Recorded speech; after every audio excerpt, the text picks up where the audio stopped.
The forest was supposed to be empty. That was the reason I chose it. After the collapse, most people avoided the northern wilderness. The old satellite crash site nearby had scared away the last hikers years ago. Radiation rumors, strange lights at night, disappearing animals. People believed all kinds of things.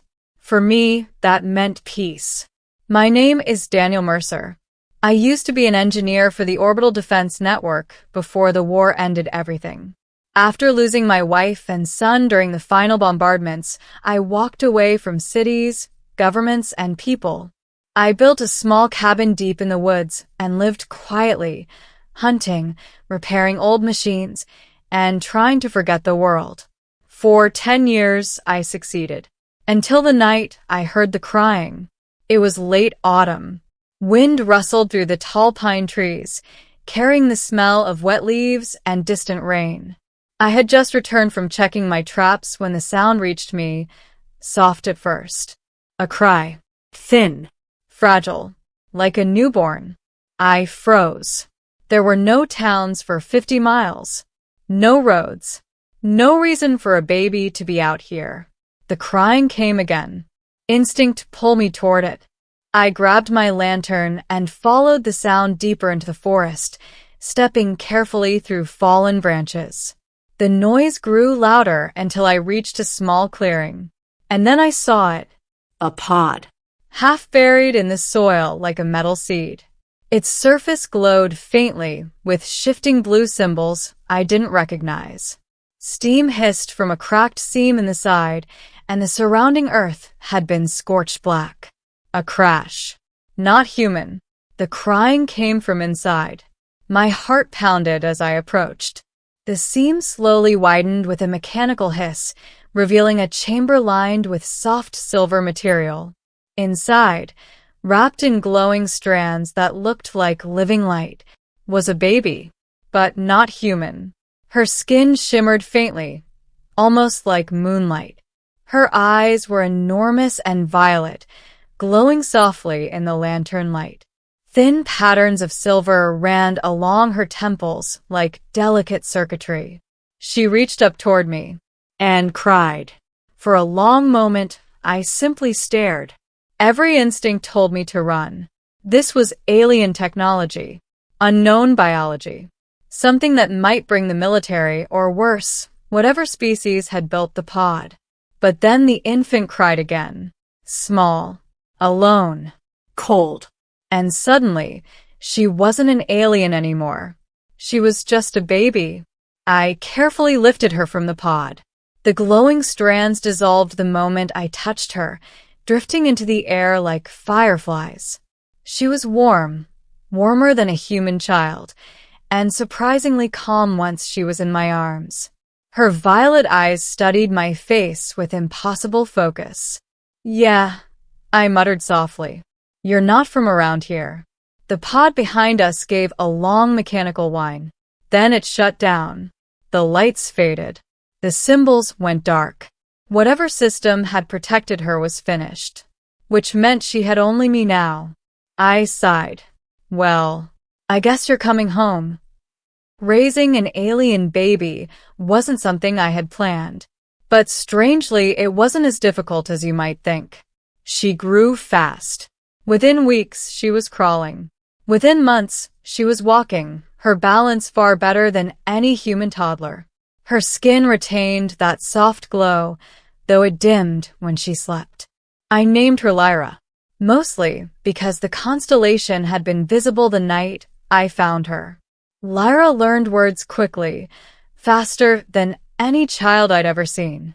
By the time she looked 3 years old, she was speaking full sentences. Why sky blue? She asked once while sitting beside me on the cabin porch. Atmosphere scattering sunlight, I said automatically. She tilted her head. Explain simple. I laughed. Sunlight hits the air and spreads out. Blue light spreads the most. She thought about that, then nodded like a tiny scientist. Living with her slowly filled the emptiness in my life. She helped me repair equipment, followed me on forest walks, and asked endless questions about Earth. Sometimes I caught her staring at the stars for hours. Once, when she thought I wasn't watching, faint symbols appeared in the air around her hands, just like the ones from the pod. Alien technology. Inside her mind. But she never seemed dangerous. Just curious. Kind. And deeply attached to me. One night when she looked about 6 years old, she asked something that caught me off guard. Daniel? Yeah. Are you my father? I paused. The truth was complicated. I'm not the one who made you, I said carefully. She looked down. Oh. But I continued. I'm the one raising you. Her violet eyes slowly brightened. So, yes. I smiled. Yeah, kid. I guess that makes me your dad. She hugged me so tightly I nearly fell off the chair. Years passed. Lyra grew quickly, physically and mentally. By the time she looked 16, she had already mastered languages, mathematics, and engineering far beyond my own knowledge. Sometimes I wondered if she was teaching herself or remembering, because strange things kept happening. Lights in the sky, devices in my workshop activating on their own, and once, a faint signal appearing on my old satellite scanner, something clearly not human. Lyra saw it too. Her expression turned serious in a way I had never seen before. They're coming, she whispered. Who? My people. My stomach dropped. You remember them? She nodded slowly. Pieces. Dreams. Voices. And they're coming here? Yes. I looked out toward the dark forest. For years, I had feared this moment. They'll take you away, I said quietly. Lyra didn't answer. They arrived 3 days later. Not with an invasion, with silence. A massive starship appeared in the sky above the forest, so large it blotted out half the stars. It descended slowly, its silver surface reflecting moonlight like a floating ocean. I grabbed my old rifle out of instinct. Lyra gently pushed it down. They won't hurt you. The ship opened like a blooming flower. Smaller craft descended into the clearing near the old pod crash site. Tall figures emerged. Humanoid, but clearly alien. Their armor shimmered with the same silver patterns Lyra carried in her skin. They bowed. Not to me. To her. One stepped forward. His voice echoed strangely in the air. Your Majesty, we have searched the galaxy for you. I blinked. You're what? Lyra looked at them calmly. You found me. Our empire has waited many years for your return. The alien continued. The throne is yours. The throne. Empire. I slowly turned toward Lyra. You didn't mention that part. She looked guilty. I wasn't sure. The alien knelt. Your Majesty, the Royal Council requests your presence. Our worlds need their Empress. Empress. My adopted daughter, ruler of an alien civilization. Lyra looked back at the cabin, at the forest, at me. Then she asked the question that froze the entire clearing. Can my father come with me? Every alien soldier suddenly went still. Their leader hesitated. Your Majesty, he is human. Yes. Our empire has never. He saved my life, Lyra said firmly. Silence fell. Finally, the alien bowed his head. If the Empress commands, it will be allowed. Lyra turned toward me, smiling with childlike excitement. Dad, want to see the galaxy? I stared at the enormous starship hovering above the trees. 10 years ago, I had hidden from the world. Now my daughter ruled one. I sighed. Well, I muttered, grabbing my jacket. Guess retirement's over. The ship was unlike anything I had ever imagined. Cities existed inside it. Forests grown under artificial suns. Rivers flowing through glass tunnels. Towers made of living crystal. And everywhere we went, the aliens bowed to Lyra. Your Majesty. She hated it. Please stop doing that, she whispered to me once. Comes with a crown, I replied. The Royal Council formally crowned her 2 weeks later.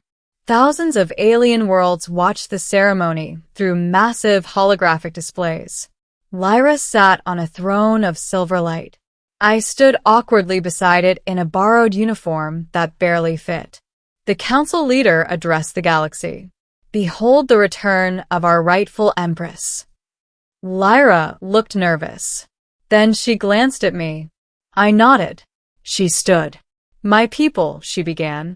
Her voice echoed across the chamber. For many years, you searched for me among the stars. But while you searched, I was being raised on a small blue world called Earth.